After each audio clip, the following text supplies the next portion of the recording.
Hello दोस्तों, कैसे हैं आप। इस वीडियो में मैं जिस डॉक्यूमेंट्स के बारे में आपको बताऊंगा वो डॉक्यूमेंट्स आपकी खरीदी हुई प्रॉपर्टी को दोबारा बिकने से बचा सकता है। जी हाँ, अगर आप कोई प्रॉपर्टी खरीद चुके हैं और वो दोबारा ना बिक जाए तो आपको ये वीडियो एंड तक जरूर देखनी चाहिए और इस डॉक्यूमेंट को आपको ज़रूर अपडेट करवाना चाहिए। जी हाँ, आज के वीडियो में मैं आपको बताने वाला हूँ म्यूटेशन के बारे में, दाखिला खारिज या और खसरा खतौनी के बारे में। आइए चलते दोस्तों आगे।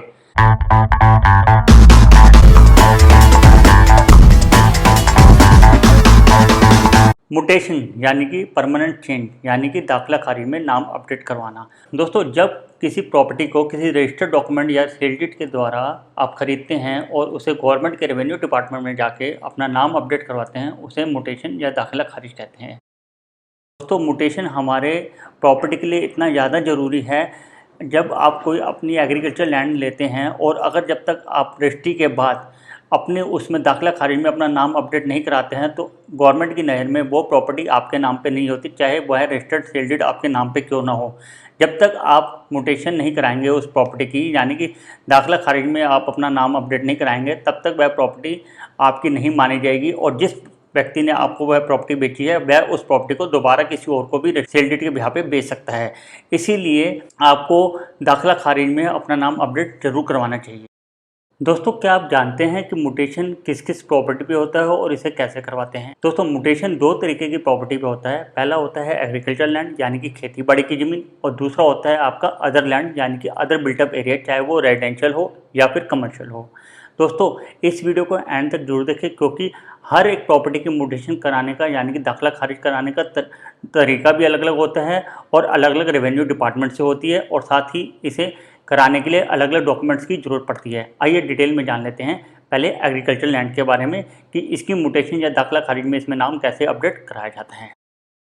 दोस्तों, जब आप खेती बाड़ी की ज़मीन को किसी रजिस्टर्ड डॉक्यूमेंट के बिहाफ पे खरीद लेते हैं तो आप सोचते हैं कि मेरा काम खत्म हो गया, प्रॉपर्टी मेरे नाम पे होगी, मेरे पास रजिस्टर्ड डॉक्यूमेंट है, अब मैं इसका पूरी प्रॉपर्टी का अपना मालिक हूँ। लेकिन ये आपकी गलत सोच है।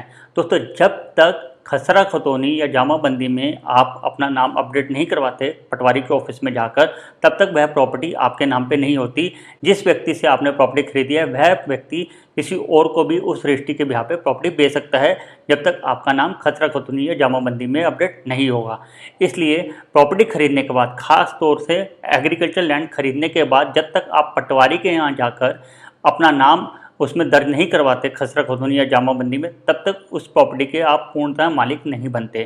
चाहे जितना मर्जी आपके पास रजिस्टर्ड डॉक्यूमेंट हो, सेल डीड आपके नाम पर हो या कोई अदर ट्रांसफर डीड आपके नाम पर हो, अगर आपका नाम खसरा खतौनी या जामाबंदी पे नहीं है अपडेट, तो वह आप प्रॉपर्टी के पूर्ण मालिक नहीं हैं गवर्नमेंट की नज़र में। इसलिए आप कोई भी खेती बाड़ी की ज़मीन या तो खरीद चुके हैं या खरीदने जा रहे हैं तो उसके बाद आप खसरा खतौनी में अपना नाम ज़रूर अपडेट कराएँ।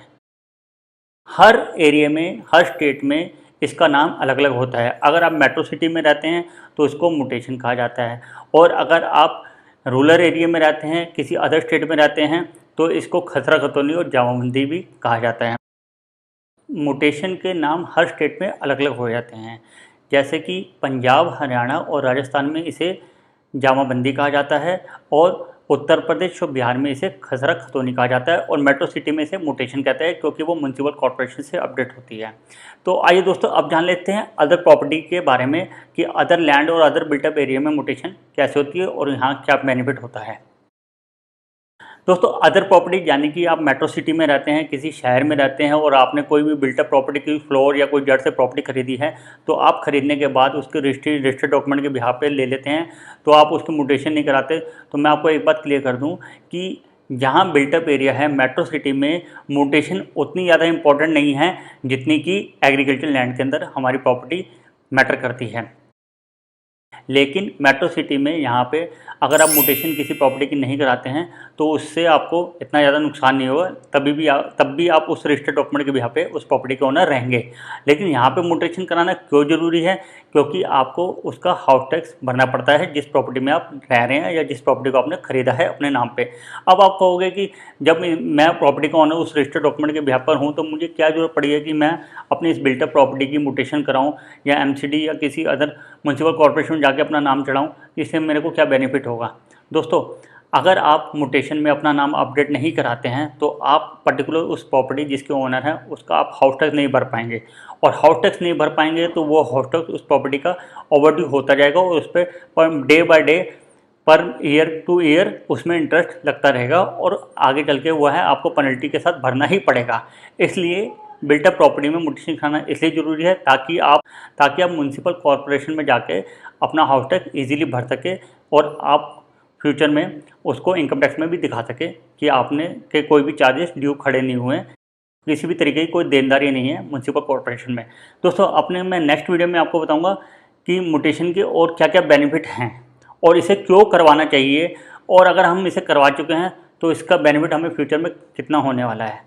दोस्तों मेरी दी गई जानकारी से अगर आप संतुष्ट हैं तो इस वीडियो को जरूर लाइक करें, क्योंकि आपके लाइक से हमें मोटिवेशन मिलता है ताकि हम आपको और अच्छे से ब्रीफ कर सकें किसी नए टॉपिक्स के बारे में।